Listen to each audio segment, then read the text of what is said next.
আসসালামু আলাইকুম। এতক্ষণ গুরুত্বপূর্ণ সংবাদ শিরোনাম শুনলেন। এবারে বিস্তারিত বিশ্ব সংবাদে আপনাদের স্বাগত জানাচ্ছি। আমি গাজী আব্দুর রশিদ। গাজার বিষয়ে মার্কিন বোকামিপূর্ণ পরিকল্পনা কোনো কাজে আসবে না এবং একে হাস্যকর বলে প্রত্যাখ্যান করেছেন ইসলামী প্রজাতন্ত্র ইরানের সর্বোচ্চ নেতা আয়াতুল্লাহিল উজমা খামেনি। তিনি বলেছেন, তারা যেভাবে গাজার প্রতিরোধকে ধ্বংস করতে ব্যর্থ হয়েছে ঠিক সেভাবে তাদের এই পরিকল্পনাও চরমভাবে ব্যর্থ হবে। ফিলিস্তিনের ইসলামী জিহাদ আন্দোলনের মহাসচিব জিয়াদ আন-নাখালার নেতৃত্বে সংগঠনের একটি প্রতিনিধি দল মঙ্গলবার তেহরানে ইরানের সর্বোচ্চ নেতার সঙ্গে সাক্ষাৎ করতে গেলে তিনি একথা বলেন। তিনি বলেন, এসব পরিকল্পনায় কোনো কাজ হবে না। যারা গাজার প্রতিরোধ সংগঠনগুলোকে ধ্বংস করে ফেলার প্রত্যয় জানিয়েছিল, তারা এখন সেই সব সংগঠনের কাছ থেকে তাদের পণবন্দীদের মুক্ত করছে বিশাল সংখ্যক ফিলিস্তিনি বন্দীকে মুক্তির বিনিময়ে। ইসরায়েল ও আমেরিকার বিরুদ্ধে যুদ্ধে জয়ী হয় আয়াতুল্লাহ খামেনি গাজার প্রতিরোধ সংগঠনগুলোর ভূয়সী প্রশংসা করেন এবং এই বিজয়কে অসাধারণ বলে মন্তব্য করেন। সাক্ষাতে জিয়াদ আন-নাখালা গাজা যুদ্ধে প্রতিরোধ সংগঠনগুলোর বিজয়ে আয়াতুল্লাহ খামেনিকে অভিনন্দন জানান। তিনি বলেন, ইরানের অব্যাহত সমর্থন এবং লেবাননের হিজবুল্লাহ নেতা সাইয়েদ হাসান নাসরুল্লাহর পরামর্শ অনুসরণ করেই এই বিজয় অর্জিত হয়েছে। শীঘ্রই ইসরায়েলের বিরুদ্ধে ইরানের ইসলামী বিপ্লবী গার্ড বাহিনী বা আইআরজিসি একজন উচ্চপদস্থ কর্মকর্তা বলেছেন, ভবিষ্যতে যাতে আর কোনো যুদ্ধ না হয় সেজন্য ইরানকে অবশ্যই যুদ্ধের জন্য প্রস্তুতি নিতে হবে। আইআরজিসির অ্যারোস্পেস ডিভিশনের কমান্ডার ব্রিগেডিয়ার জেনারেল আমির আলী হাজিজাদে মঙ্গলবার রাতে টেলিভিশনে সম্প্রচারিত এক সাক্ষাৎকারে এ মন্তব্য করেন। ইহুদিবাদী ইসরায়েলের বিরুদ্ধে তৃতীয় প্রতিশোধমূলক সামরিক অভিযান চালানো হবে বলেও তিনি হুঁশিয়ারি উচ্চারণ করেন। গাজা যুদ্ধের সময় ইরান ইসরায়েলের বিরুদ্ধে ট্রু প্রমিস 1 এবং 2 নামে দুটি সামরিক অভিযান চালায়। জেনারেল হাজিজাদে ওই দুটি অভিযানের কথা উল্লেখ করে বলেন, শীঘ্রই ট্রু প্রমিস 3 অভিযান চালানো হবে। ইরানের বিরুদ্ধে আমেরিকা ও ইহুদিবাদী ইসরায়েল সম্প্রতি যে হুমকি ধমকি দিয়েছে তা প্রত্যাখ্যান করে তিনি বলেন, সাম্রাজ্যবাদী ও ইহুদিবাদীরা আসলে মনস্তাত্ত্বিক চাপ তৈরি করে ইরানকে প্রতিশোধ গ্রহণ করা থেকে বিরত রাখতে চায়। রাশিয়া বলেছে, ইউক্রেন যুদ্ধ নিয়ে মার্কিন যুক্তরাষ্ট্র মস্কোর অবস্থান ভালোভাবে উপলব্ধি করতে শুরু করেছে। ইউক্রেন যুদ্ধ বন্ধ করার ব্যাপারে ওয়াশিংটন ও মস্কো একসঙ্গে কাজ করতে করতে সম্মত হওয়ার পর রাশিয়া এই ঘোষণা দিল। ইউক্রেন যুদ্ধ বন্ধ করার উপায় নিয়ে আলোচনা করতে মঙ্গলবার সৌদি আরবের রাজধানী রিয়াদে মার্কিন পররাষ্ট্রমন্ত্রী মার্কো রুবিও তার রুশ সমকক্ষ সের্গেই ল্যাভরভের সঙ্গে 4 ঘণ্টার বেশি সময় ধরে বৈঠক করেন। রিয়াদ বৈঠকের পরে এক যৌথ সংবাদ সম্মেলনে ল্যাভরভ বলেন, আলোচনা অত্যন্ত ফলপ্রসূ হয়েছে। তিনি বলেন, আমি কথা জোর দিয়ে বলতে পারি যে আমেরিকা ইউক্রেন যুদ্ধের ব্যাপারে আমাদের অবস্থান বুঝতে শুরু করেছে। রুশ পররাষ্ট্রমন্ত্রী বলেন, বৈঠকে তিনি ওয়াশিংটনকে একথা জানিয়েছেন যে সম্ভাব্য যুদ্ধবিরতি চুক্তির আওতায় ইউক্রেনে ন্যাটোভুক্ত কোনো দেশ সেনা পাঠাতে পারবে না। সেই সেনা কোনো দেশের প্রতিনিধিত্ব করুক অথবা ইউরোপীয় ইউনিয়নের পক্ষ থেকে পাঠানো হোক। ল্যাভরভ বলেন, এই বিষয়টি আমাদের কাছে সম্পূর্ণ অগ্রহণযোগ্য। বৈঠকে মার্কিন যুক্তরাষ্ট্র রাশিয়ার উপর সাবেক প্রেসিডেন্ট জো বাইডেন প্রশাসনের আরোপ করা নিষেধাজ্ঞা প্রত্যাহার করার ব্যাপারে আগ্রহ দেখিয়েছে বলে দাবি করেন ল্যাভরভ। যৌথ সংবাদ সম্মেলনে রুশ পররাষ্ট্রমন্ত্রীর বক্তব্য সমর্থন করে মার্কো রুবিও বলেন, ইউক্রেন যুদ্ধ বন্ধ করার ব্যাপারে ওয়াশিংটন ও মস্কো যৌথভাবে একটি উচ্চ পর্যায়ের টিম গঠন করবে। ইউক্রেন যুদ্ধ অবসানের লক্ষ্যে সৌদি আরবে অনুষ্ঠিত বৈঠকে কিয়েভকে আমন্ত্রণ না জানানোর বিষয়টি অপ্রত্যাশিত বলে প্রেসিডেন্ট ভলোদিমির জেলেনস্কি যে মন্তব্য করেছেন তাতে অসন্তুষ্ট হয়েছেন মার্কিন প্রেসিডেন্ট ডোনাল্ড ট্রাম্প। ইউক্রেন যুদ্ধ বন্ধে আলোচনা থেকে কিয়েভকে বঞ্চিত করার অভিযোগ খারিজ করেছে। তিনি বলেন, আমি শুনেছি তাদের জন্য কোনো আসন না থাকায় তারা হতাশ হয়েছে। ভালো কথা, 3 বছর ধরে এবং তারও অনেক আগে থেকে তাদের জন্য একটি আসন ছিল। এটি খুব সহজে মিটমাট করে নেওয়া যেত। আপনাদের এটি শুরু করা উচিত হয়নি, আপনারাই একটি চুক্তি করতে পারতেন।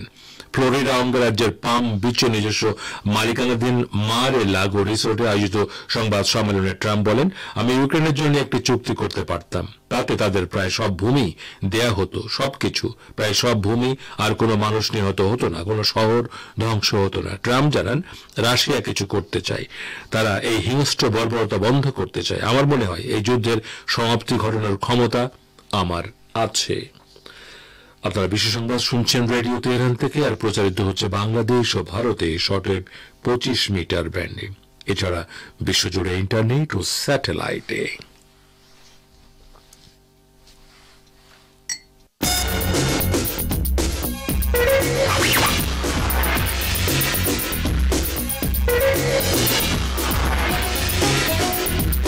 রেডিও তেহরান, খবরের সঙ্গে 24 ঘন্টা।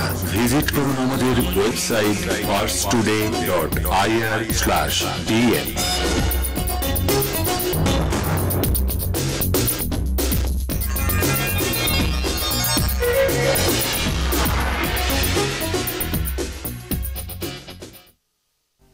আবারও ফিরে এলাম বিশ্ব সংবাদে।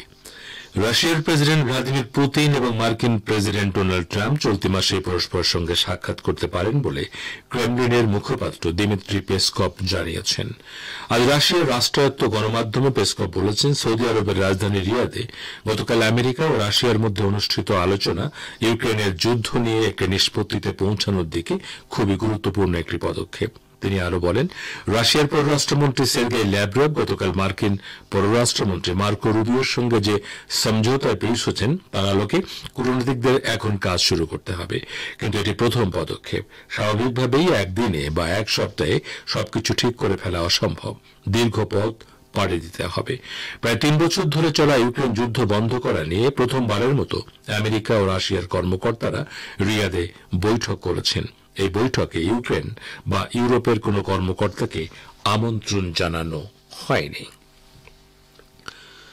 বাংলাদেশ জাতীয়তাবাদী দল বা বিএনপির মহাসচিব মির্জা ফখরুল ইসলাম আলমগীর বলেছেন, দেশের মানুষ অতি দ্রুত যেন একটি গণতান্ত্রিক পরিবেশে ফিরে যেতে পারে সেটাই চাই, কিন্তু 7 মাসেও আমরা সেই জায়গায় যেতে পারেনি। আজ দুপুরে রাজধানীর কৃষিবিদ ইনস্টিটিউট মিলনায়তনে বাংলাদেশের নতুন ধারার ছাত্র রাজনীতি শীর্ষক আলোচনা সভায় প্রধান অতিথির বক্তব্যে তিনি সব কথা বলেন। বিএনপি মহাসচিব বলেন, অন্তর্বর্তীকালীন সরকার চেষ্টা করছে কিছু কাজ শেষ করে দ্রুত নির্বাচন অনুষ্ঠানের, কিন্তু এরই মধ্যে কিছু সন্দেহের সৃষ্টি হয়েছে মানুষের মধ্যে। সেই সন্দেহটা হচ্ছে আদৌ তারা নির্বাচন নিয়ে আন্তরিক কিনা। ফখরুল বলেন, যে কোনো রাজনৈতিক দলকে আমরা স্বাগত জানাবো। ইতিমধ্যে নতুন গঠিত ছাত্র সংগঠনকে তিনি স্বাগত জানান। যখন রাজনৈতিক দল গঠন হবে তখনও তিনি স্বাগত জানাবেন। তার অর্থ এই নয় যে সরকারে বসে সরকারের সুযোগ সুবিধা নিয়ে আপনারা আপনাদের দল গঠন করবেন, সেটা কখনোই মেনে নেওয়া হবে না। এদিকে বাংলাদেশের স্থানীয় সরকার উপদেষ্টা আসিফ মাহমুদ সজীব ভুঁইয়া জুলাই অভ্যুত্থানের সাবেক প্রধানমন্ত্রী শেখ হাসিনার নেতৃত্বাধীন আওয়ামী লীগ সরকার যে গণহত্যা চালিয়েছে সেজন্য দলটিকে নিষিদ্ধ করার পাশাপাশি রাজনৈতিকভাবে নিশ্চিহ্ন করতে হবে বলে মন্তব্য করেছেন। আজ আদমজী ক্যান্টনমেন্ট কলেজে তারুণ্যের উৎসব আয়োজনে সাংবাদিকদের প্রশ্ন উত্তরে তিনি এমন মন্তব্য করেন। বাংলাদেশের খুলনা প্রকৌশল ও প্রযুক্তি বিশ্ববিদ্যালয়ের উপাচার্য ও ছাত্র কল্যাণ পরিচালককে বর্জনের ঘোষণা দিয়েছেন বিশ্ববিদ্যালয়টির শিক্ষার্থীরা। আজ বিকেলে 4:30টার দিকে বিশ্ববিদ্যালয়ের চিকিৎসা কেন্দ্রের নিচে শিক্ষার্থীরা তাদের বর্জনের ডাক দেয়। শিক্ষার্থীরা জানান, তাদের ঘোষিত দাবিগুলো পূরণ না হয় এ বর্জনের ঘোষণা দেয়া হয়েছে। এই 3 পদে নতুন নিয়োগের জন্য শিক্ষার্থীদের পক্ষ থেকে আজ প্রধান উপদেষ্টার কাছে লিখিত আবেদনের সিদ্ধান্ত নিয়েছেন সাধারণ শিক্ষার্থীরা। গতকাল মঙ্গলবার দুপুর বিকেল থেকে ক্যাম্পাসে দফায় দফায় সংঘর্ষ ও পাল্টাপাল্টি ধাওয়া চলে। ছাত্র রাজনীতি বন্ধের দাবিকে কেন্দ্র করে ছাত্রদল ও বৈষম্য বিরোধী ছাত্র আন্দোলনের নেতাকর্মীদের মধ্যে এই সহিংসতায় শতাধিক শিক্ষার্থী আহত হন। হামলার ঘটনা তদন্তে 4 সদস্যের কমিটি গঠন করা হয়েছে। এছাড়া ছাত্র রাজনীতি বন্ধের পূর্বের ঘোষণা কঠোরভাবে অনুসরণের সিদ্ধান্ত নিয়েছে কুয়েট সিন্ডিকেট।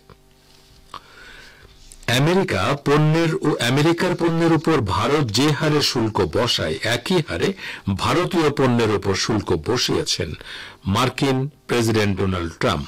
ফক্স নিউজকে দেয়া সাক্ষাৎকারে তিনি স্পষ্ট ভাষায় একথা জানান।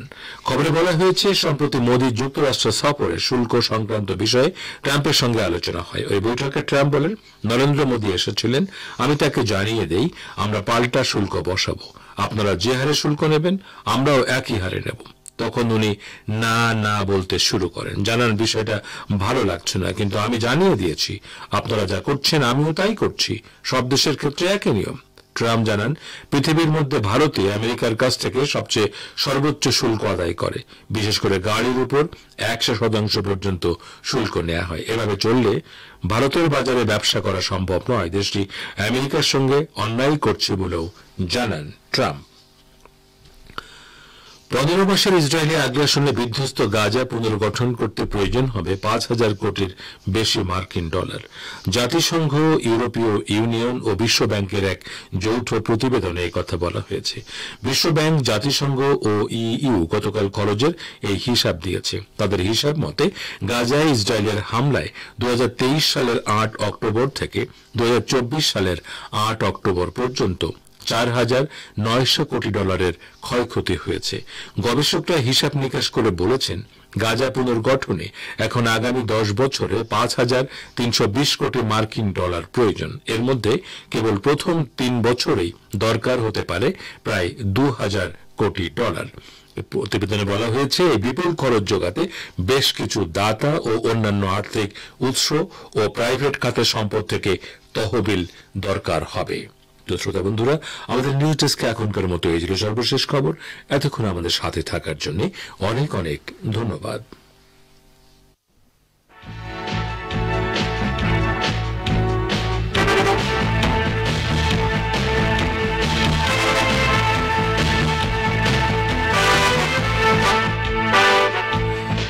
বিশ্ব সংবাদ শুনলেন রেডিও তেহরান থেকে। শ্রোতা বন্ধুরা, এবার আমন্ত্রণ জানাচ্ছি সংবাদ ভাষ্যের অনুষ্ঠান দৃষ্টিপাতে। পুতিন ট্রাম্প সংলাপ এবং আমদানি করা পণ্যের উপর যুক্তরাষ্ট্রের শুল্ক আরোপ, এ দুটি প্রধান বিষয়ে মার্কিন যুক্তরাষ্ট্র এবং তার মিত্রদের মধ্যে তীব্র বিতর্ক তৈরি করেছে। এ সম্পর্কে এখন রয়েছে আমাদের ভাষ্যকারের একটি পর্যালোচনা, পড়ে শোনাচ্ছেন সহকর্মী রেজওয়ান হোসেন। পুতিন ট্রাম্প সংলাপ এবং আমদানি করা পণ্যের উপর যুক্তরাষ্ট্রের শুল্ক আরোপ, এই দুটি প্রধান বিষয় মার্কিন যুক্তরাষ্ট্র এবং তার মিত্রদের মধ্যে তীব্র বিতর্ক তৈরি করেছে। মিউনিক সম্মেলনের অবকাশে ইউক্রেনের প্রেসিডেন্ট ভ্লাদিমির জেলেনস্কি একথা ফাঁস করে দিয়ে বলেছেন, সৌদি আরবে আসন্ন রুশ মার্কিন শীর্ষ সম্মেলনে ইউক্রেনকে আমন্ত্রণ জানানো হয়নি। পার্স টুডে জানিয়েছে, ইউক্রেনের প্রেসিডেন্ট পরোক্ষভাবে ইউরোপকে একটি স্বাধীন সেনাবাহিনী তৈরি করতে উৎসাহিত করেছেন এবং মার্কিন প্রেসিডেন্টের কাছে বার্তা পাঠিয়েছেন যে কিয়েভের উপস্থিতি ছাড়া তিনি কোনো চুক্তি মেনে নেবেন না।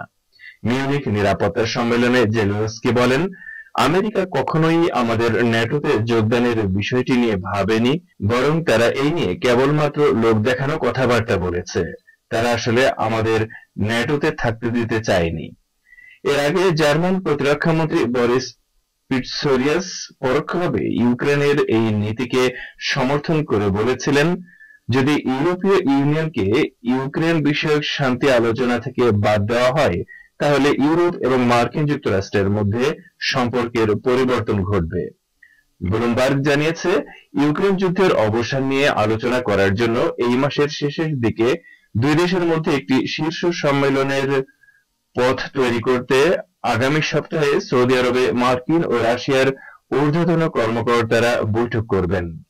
এই প্রসঙ্গে ন্যাটো মহাসচিব মার্ক রুট মিউনিকে বার্ষিক নিরাপত্তা সম্মেলনে মার্কিন যুক্তরাষ্ট্রের পক্ষে অবস্থান নিয়ে বলেছেন, ইউক্রেন বিষয়ক শান্তি আলোচনায় ইউরোপীয়দের অংশগ্রহণ না থাকার বিষয়ে অভিযোগ উত্থাপন করা উচিত নয়, বরং এ বিষয়ে সুনির্দিষ্ট পরিকল্পনা পেশ করা উচিত।